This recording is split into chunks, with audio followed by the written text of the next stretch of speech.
Dear students, we are going to discuss some important issues in the two or three following lectures that we would have, very important from the point of your understanding of derivatives. Please understand that derivatives are key in understanding optimization or doing many things in economics. So this is what we will have till the mid semester, and after that we will focus on convexity and its applications to optimization, convex analysis and its applications to optimization.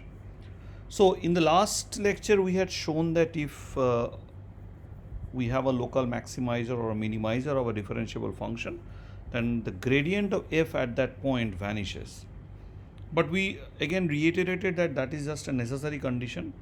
Any point which satisfies that the gradient of f at that point vanishes is called a critical point. It doesn't tell me that it is a local minimizer or maximizer. Once you know that you have a critical point, you have to determine whether it is a local minimizer or maximizer. This problem that I have given here of function of two variables, x and y are in R, so this of the form x a cube plus y minus 1 whole square. Now you can figure this out, that here the gradient would be at any xy would be 3x square and 2y minus 1. So the only critical point is 0 and y equal to 1. So 0, 1 is the only point, critical point, unique critical point. But the issue here is that it is neither a local minimizer or local maximizer. So I'm telling you the answer, but I will ask you to really check it up yourself. And those who have some facilities of drawing graphs etc. in their machines should really check this. Okay. Now we are going to talk about the Hessian matrix, or the second derivative of a function from Rn to R. So when you have a second derivative of a function means the second derivative of a function means you want to find the derivative of the derivative. So you have the gradient of f, which is a column vector whose first component is del f del x1, second is del f del x2, ith component is del f del xi, and the nth component is del f del xn. So what I mean by derivative of the derivative? So derivative of the derivative actually means that I look at del f del x1 as a function of n variables, function from Rn to R. Then I take the gradient of that function and write it in a row. I do the same for del f del x2, I do the same for del f del xi, I do the same for del f del xn. So I'll have n rows and n columns, right? So what I will get is an n cross n matrix. It's a collection of the gradients of all the functions, all the partial derivatives. And now that can be formally defined. So this is what you get. So you might say, okay, fine, this is what people call the Hessian matrix. But how is it linked to function values? That is very important. So let's learn this definition. A function f is said to be twice differentiable. That's a mistake. It's twice differentiable at x element of Rn if there is a n cross n matrix. So once I am talking about twice differentiability means it must be already one differentiable, otherwise it cannot be twice differentiable. So there is a matrix n cross n matrix. I have just showed you why it is an n cross n matrix. That's the real trick of doing it. But formal definition is that the function value at x plus h can be expressed in a kind of a Taylor's expansion. This is what the Taylor's expansion is, second order Taylor's expansion. Here we have small o of norm h square. So f of x plus h is fx plus the gradient of fx plus h plus 1 by 2 factorial into this quadratic form. So here this is a matrix plus o of norm h square. If this was the normal second derivative, this would be nothing but a multiplication, right?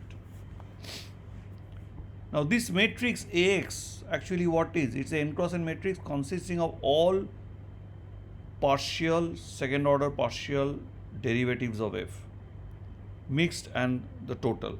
So the first row will have del f del x1 square, del 2f del x2 del x1 dot del 2f del x n del x1. The second row would have del 2f del x1 del x2 del 2f del x2 square del 2f del x3 del x2 dot dot dot del 2f del x and del x2.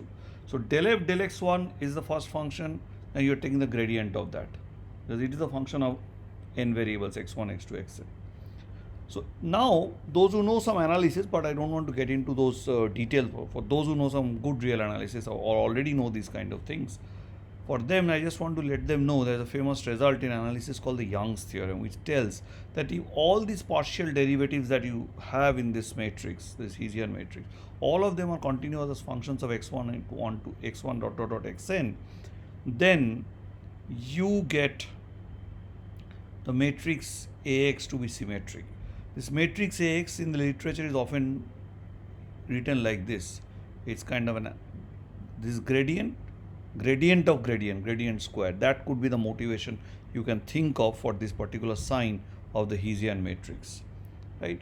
So the Hessian matrix, if these are all continuous, these partial derivatives, the Hessian matrix becomes symmetric in the sense that del 2f del xi del xj equals del 2f del xj del xi.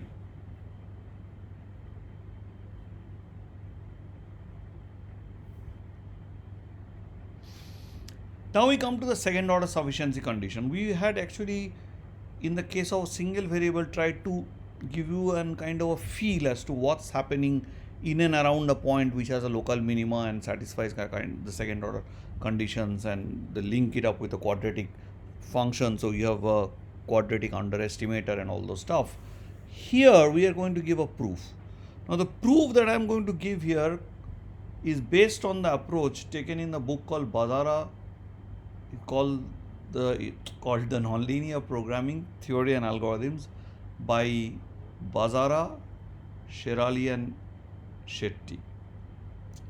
Now I, as a young PhD student in 1995, was taking a summer course at the Indian Statistical Institute, Calcutta, which is now Kolkata, and I just walked one day evening at the back of the institute and found a small bookstore having scientific books, and there I found this book with blue cover of Wiley, and it was pretty costly at that time, 300 plus. So I somehow skipped my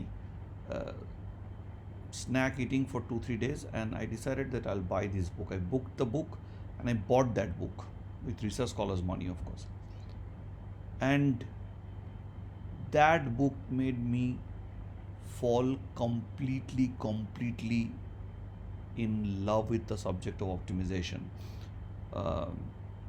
And that book, Introduction to Nonlinear Programming Theory, Nonlinear Programming Theory, Methods and Application. So this book by Bazara, Sherali and Shetty taught me optimization, and this book is so famous. Later on, as an optimizer myself, as a professional optimizer, I came to know that this book is so famous that many optimizers have owed their optimization to this book. So famous that it is called Da Bazara. So I am actually giving you the proof here, essentially based on the proof style of Da Bazara. So if you have a function from Rn to R, and the given function is twice continuously differentiable, and let x star element of Rn satisfies grad f x star equal to 0. So x star is the critical point, it's given to you. Now assume additionally that there is that v grad square f of x star v, please understand it's x star here, there is a mistake, v nabla square f of x star v. So when I'll give you the notes, I'll correct it. It will be strictly greater than 0 for all v not equal to 0. Then x star is a strict local minimizer.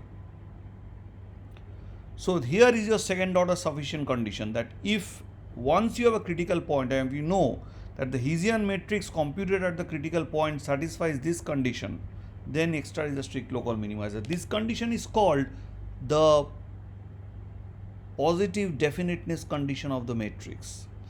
And why we have assumed twice continuously differentiable and not just twice differentiable, because the positive definiteness of a matrix is only defined for symmetric matrices, because this notion of positive definiteness, that is given any a matrix n cross n matrix is positive definite if x this quadratic form is strictly bigger than 0 for all x not equal to 0 in Rn. So this matrix A can be easily proved to be symmetric. So which means that I am talking about a twice continuously differentiable function. So then if that is happening, then x star is a strict local minimizer. Please understand, in the equation 3, the Hessian matrix is of x star, and this when I send the notes, I'll correct this mistake. So we are now going to see a proof of this. So how do I do the proof? The proof depends again on the most important tool a mathematician has, the proof by contradiction. Okay. What is the proof by contradiction? Proof by contradiction, again, let me tell you, for those who have not seen the other things, proof by contradiction means that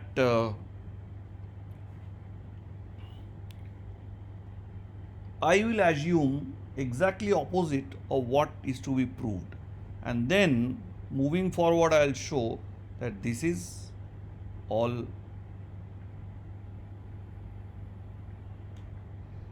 nonsense, in the sense I'll reach a contradiction. You know, actually what would happen is that I'll assume that this is true, but x star is not a strict local minimizer. Okay. So if it is not a strict local minimizer, which means that if I take any neighborhood around x star,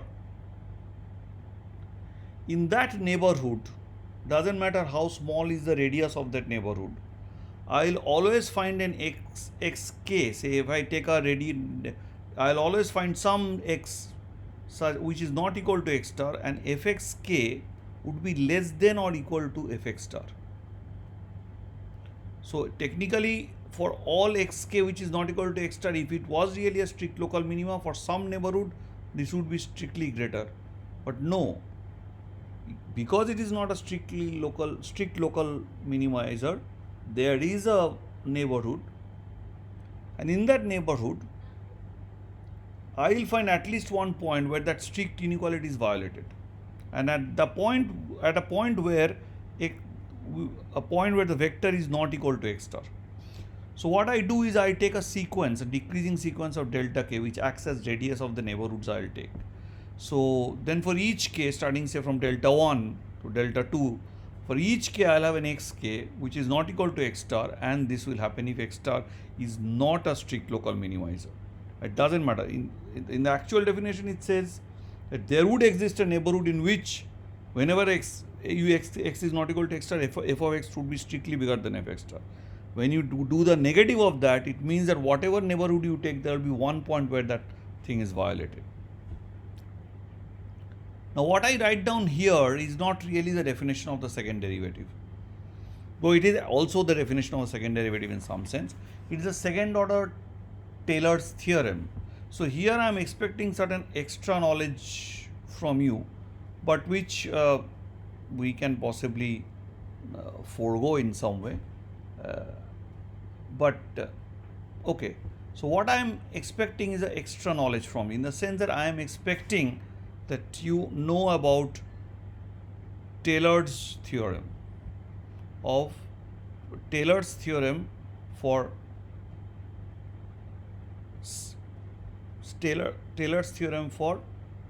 function of many variables of the second order. This is the Taylor's theorem.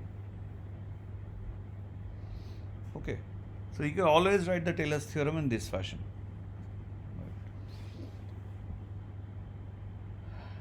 Now what is ik? So what I can do is I can write this fxk as fx star plus grad fx star xk minus x star plus this. So what I have done, actually the error term is subassumed into this, that O norm x minus x square. I could have taken that also, but that is subassumed in here. Okay. Now observe that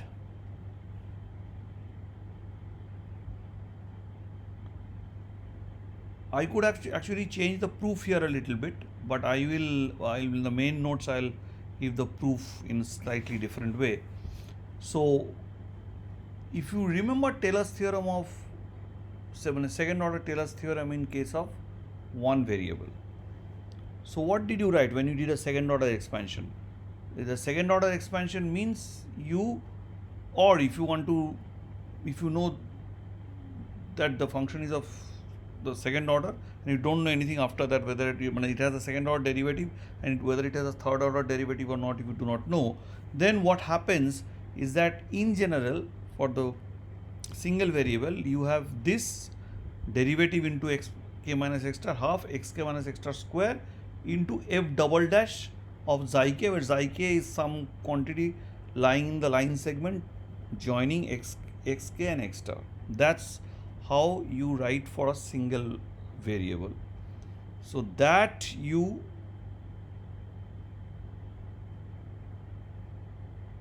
thing you rewrite down for the higher level. So second derivative is now replaced by the Hessian matrix. Here there will be a comma. Here the Hessian matrix, we are putting a xi k, where xi k again is a line segment, lies in the line segment joining xk and x star. You can say, okay, what do you mean by a line segment of a point, of 2 points in Rn? So just close your eyes and think of 2 points in R3 and just join them by a line. Just join them by a line. You can imagine it. I am not giving you the definition here because I want you to imagine it for yourself. Whether it is on the plane or whether it's on the in space in R3, you can easily imagine it for yourself. And line segment is something, joining 2 points is something you have learned in your coordinate geometry. So I want you to imagine that. I could have proved it in a slightly different way, but I am exactly not towing the line of exactly step by step proof of Badara and Sethi. So that might be just a very bad idea. So here I have just tweaked the proof a bit, so to make it a little different, the proof style. That's it, nothing else. So we have not defined what is a line segment in Rn, but now in R3, R2 you can imagine what it is. So xi is some point here. So whenever if xk is going to x star, please understand that as the distance between xk and x star comes down, xi k actually moves towards x star. So if xk moves towards x star, it's actually pushing the xi k's towards x star.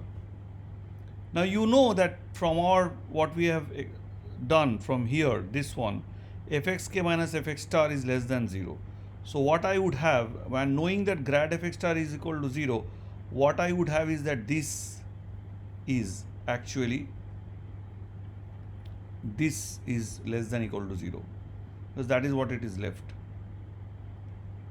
Now construct a sequence xk minus x star divided by norm x minus x star. So this sequence wk is a bounded sequence because norm of wk is 1. Now if you divide by norm x minus x star whole square, so here I have norm x minus x star divided by here norm x minus x star, then here the nabla, the square is missing. So this is less than equal to 0, and so from dividing by both sides by this of this equation, I'll obviously have this here. Obviously there's an nabla missing, when the square missing. So I'll have this one, this inequality. Now what happens? Wk being a bounded sequence, you apply your famous Bolzano-Weierstrass theorem to show that there exists a subsequence wkj which is convergent, and let us suppose that it converges to w star. So hence now from 6 we will have this. We'll just write it down for all the subsequence. And this is not xkj, it is xi kj, sorry. Now we would leave it to the reader to establish that xk is as xk goes to x star, that xk will move to x star, and thus so what you are doing, you are taking the delta k's and you are decreasing the delta k's. So in each of those smaller and smaller balls there is one xk, so xk is finally coming to x star, and thus ik is going to x star. So there's a lot of printing mistake I see here. I think I'll correct it when I add up the slide. So this is xi k. So this is a proof I've given in the slides, please understand, but the proof that I will provide you in the main text would be slightly different, where we'll actually follow the definition of the derivative and all those things. Here just I changed it a bit. Okay. So now from the above inequality, here it is ikz, not xkz. From the above inequality, this goes to w star, this goes to w star, and because this is a twice continuously differentiable function, Hessian, this Hessian operator is continuous, so delta square f xi kz as z goes to infinity goes to delta square f of x star, because I can bring the limit inside a continuous function, because delta square f is a continuous function of x, right? So what does it mean? Here I have because w star is again having norm 1, because it is a limit of a sequence which all of the components have norm 1. Now this means here is a non-zero element, and for which this is less than equal to 0, which contradicts this hypothesis. You should have x star here. So I will get it done in when you see the notes in slightly different way. The proof would be more in the style of Bazar and Sethi. For the slides I have just changed it. So please remember what are the steps. The steps are very simple. You contradict the strict local minimality, write down the Taylor's expansion in the second order form, then apply the fact that grad f x star is 0. Then from there you will get this equation.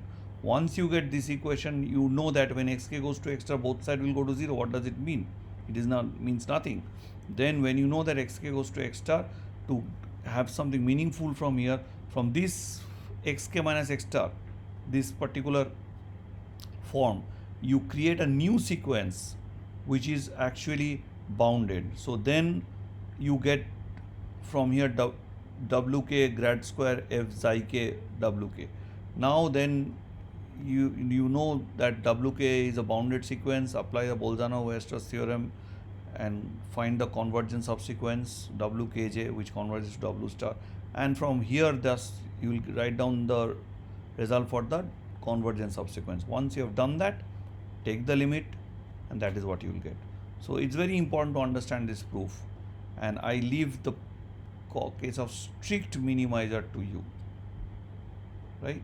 The strict minimizer, that if this is strictly less than 0, strict maximizer, the strict minimizer is done. So if it is a continuously differential function and this is 0, then if this happens, I've just changed it, strictly less than 0. This is called, when this happens, we call the Hessian matrix at x star is negative definite. Here it was called positive definite, here it is called negative definite. So just arguing in the same way and changing the inequalities, you can prove that such an x star is a strict local maximizer. So the second order condition gives me strict local minimizer or maximizer, and not just local maximizer and minimizer. So that added property of strictness is a very key thing to remember. Thank you very much.